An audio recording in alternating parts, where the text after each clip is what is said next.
Hi everyone, it's Jane Johnson. How are you? Thank you for joining me today. It is January 2022. I hope you all had a wonderful holiday season and Happy New Year. And I wanted to briefly talk to you today about how to have a happier new year, and it has to do with goals. Yes, writing goals, setting goals.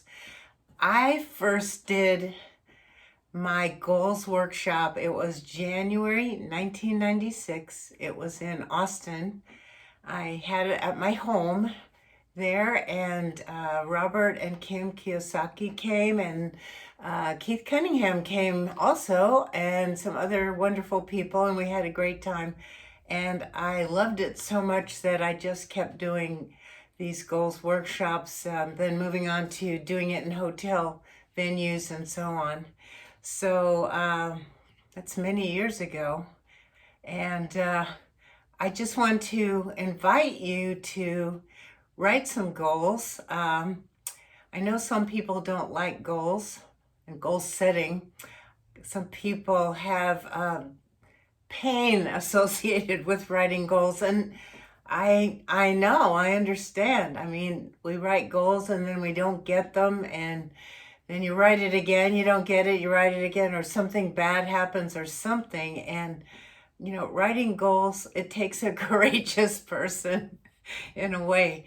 And but I just find that it just helps guide me, and I've just done it for years. I used to write goals for every week, every month, and then the year. And I think at one time it was quite popular to write 5-year goals and 10-year goals. And I think I did that. I don't do that anymore. I write goals for every month and, of course, for the year. And I think the point is not at all what I do, it's what you do, what you want to do, what suits you, what feels best to you. So write them every day, or, every month, whatever it is that works for you. But I really recommend writing them, and any time is a good time to write a goal as far as I'm concerned. But here it is, January, it's the beginning of the year, perfect time to write some goals.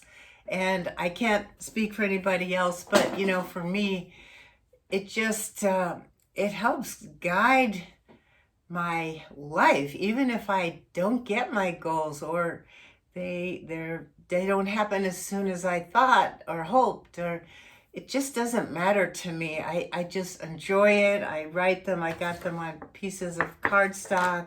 I have them on sticky notes where I can see them. And yeah, that's a point I wanted to make, actually, that I like my goals to be in the line of my vision. It doesn't mean I would ever read them once I wrote them. It doesn't have to be you're consciously reading them, but I think it really makes goals setting more powerful if it's just in your line of vision where your subconscious mind is seeing those. And I also know people who wrote their goals for the year, put them away in a drawer, never looked at them again until a year later, and they were amazed to see how many of the goals happened, even though they had it in a drawer, weren't even looking at it. So it happens different ways. So I encourage people to write goals, and I also know that some people don't like to. And I mean, there's nothing helpful, I don't think, about making yourself write goals when you hate it. I love it. I love writing goals. I just got them all over the place. And whether they happen or not, I'm just thankful.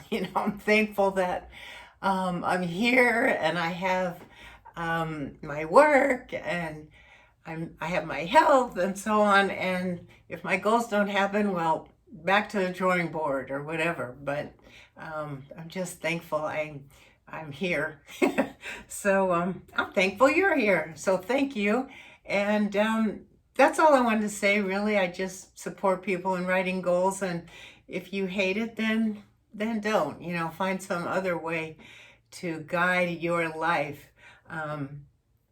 But that's just me, and what I like is writing them. So thank you for joining me. I hope everybody will put their comments and what they have to share, their thoughts and ideas in the box below, because we all benefit from, learning about other people's views and other people's experiences and so on, wisdom.